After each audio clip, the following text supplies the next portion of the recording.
Hi, I'm Carol Benioff, artist, printmaker, painter in Berkeley, California, and I'm here to introduce and interview Mary Bayard White.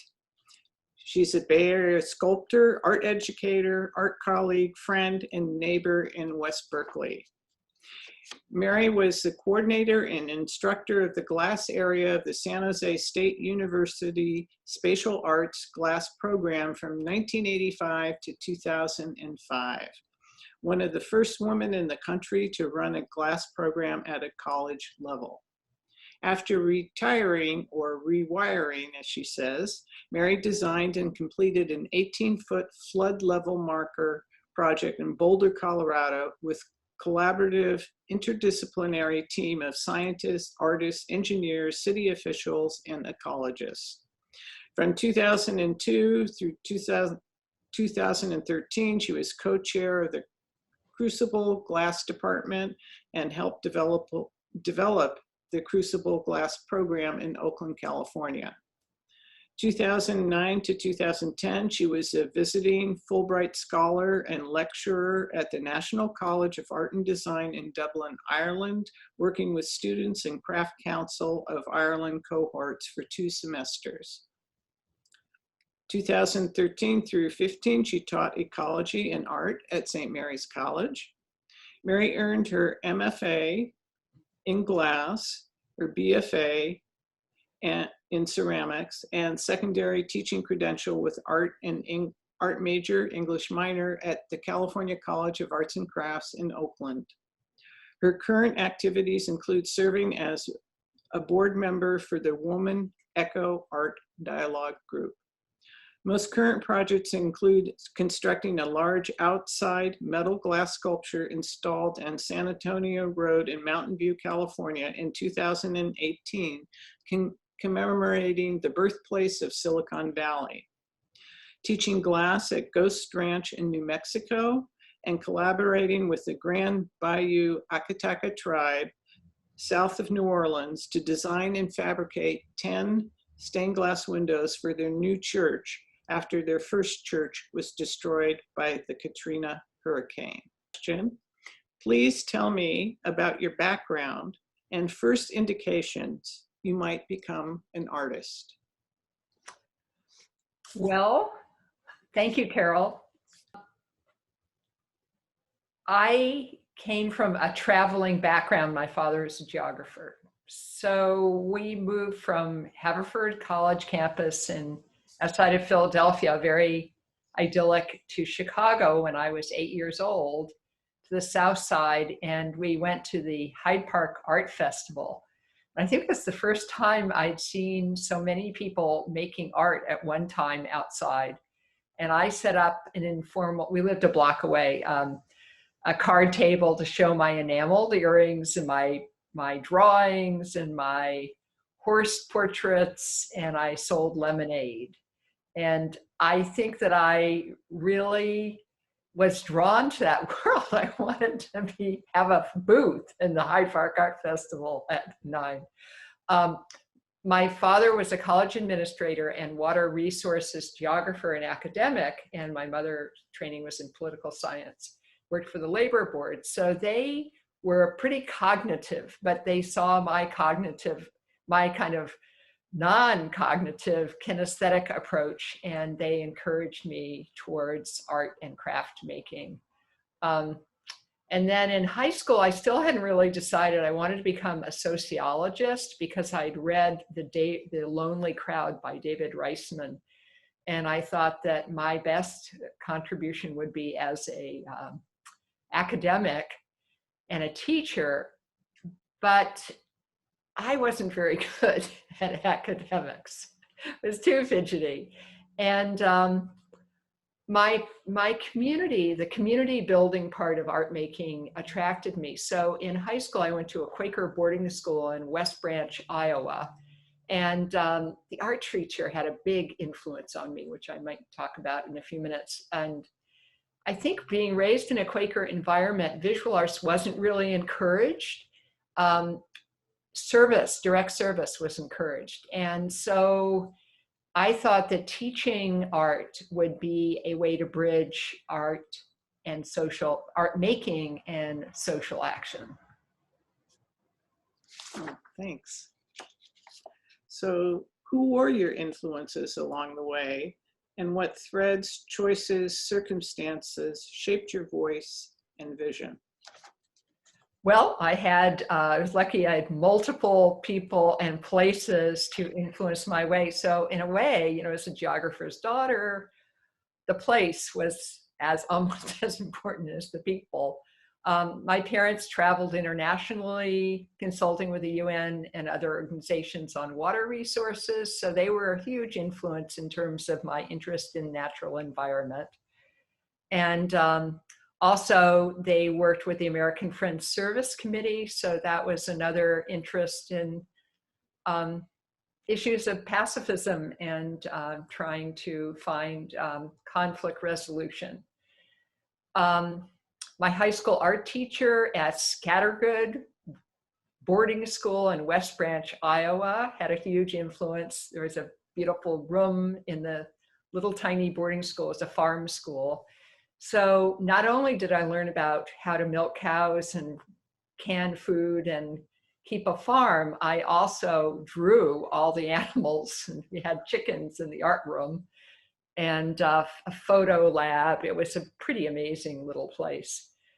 Then as we moved to the South Side of Chicago, the Art Institute and the Museum of Science and Industry, and believe it or not, my parents just gave me 25 cents and off I went to the museum with my friends when I was about 12, 10 or 11, 12. So that was an extraordinary museum of how things work.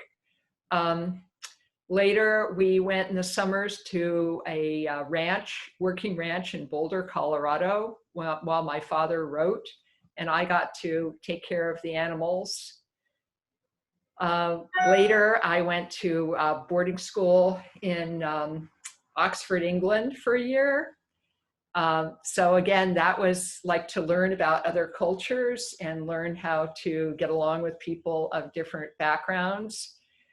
Then I went to Earlham College in Richmond, Indiana, which was another Quaker school and had Bible studies for the Old Testament. But we also hung out with our visiting artists, John Cage and Merce Cunningham. So that was like a big influence that by that time, I decided I was going to be an artist. And then I dropped out of that school and went to New York City and was a waitress at Max's Kansas City on 40th, and Andy Warhol's tables were not favorites for the other waitresses because he never gave tips. So I was the one that got to be sent to the back room to take care of the artists. So that was really clinched it. And in 1967, my old art teacher, Dan Edler, suggested I go study with Viola Fry in California at CCAC. And so I applied, I got in and got a ride share from New York City out to Oakland. So I was pretty set by that time. That's great. Tell me about your art making process and materials that you use. I was thinking about it. I think of myself as kind of an experimenter. I love new projects. My training is in ceramics and glass, and I pretty much stayed with them because I have a very flighty, disorganized mind, and I really know those materials, and I can do a lot of things with them. The way I usually work is I come up with a project like the flood level marker, and I have a picture of the flood level marker that I built in Boulder, Colorado. And you can see there's the 50, 100, 150 year flood levels. No idea how to make it, but I knew I wanted to make something that would show what happens if there's a high flood in that area. And it's a very high risk area. So I found I found the people who showed me how to drill the glass. And actually, we fabricated it in Oakland with Dorothy Lanahan. And she helped me learn a lot of new techniques. I would say on all these techniques, there are some houses in the back that I've done. I've done a lot of work with glass houses. And I came up with those techniques. I primarily work with recycled glass if I possibly can. I'm not interested in working with virgin glass. I guess another huge influence for me in terms of my process was that I taught at San Jose State for 20 years and I ran the glass program. And I got to try all kinds of techniques. My job was to teach 2D design for one class, and then I taught 2 glass classes. And I was the only glass instructor. So I was responsible for learning about every technique there is: blowing, slumping, fusing. And when I first got out of my BFA, I had my own little hot shop, which was woman run in Berkeley. And I was always learning something new, whether it was putting the plumbing in or trying a new color or seeing what cadmium does, some really toxic materials that were used in the 70s. So my process is experimental. I would say that Laurie Anderson is one of my favorite heroes and artists. And I would like to think that I would approach glass the way she approaches electronic music, in a kind of project-based conceptual way. And I'm always getting in trouble because I don't really know what I'm doing, but I would say that after 40 years of working with glass, since I've stayed with the material, I know I have a pretty big bag of tricks now.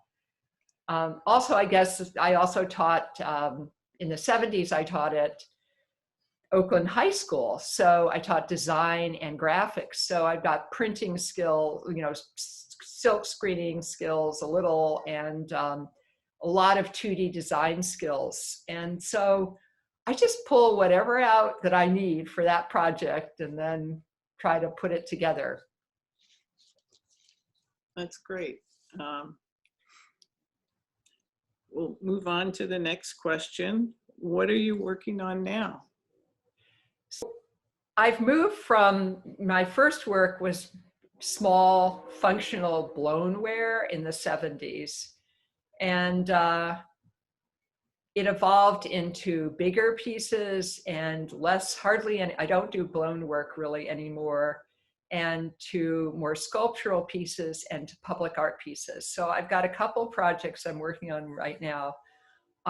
During the time of COVID, I'm making bird baths for people's backyards, and I can credit the project to Andre Thompson. She had a title called For the Birds, and I think in 2006, we made a series of bird baths for pioneers to show people how to bring portable water and plants to urban situations for birds.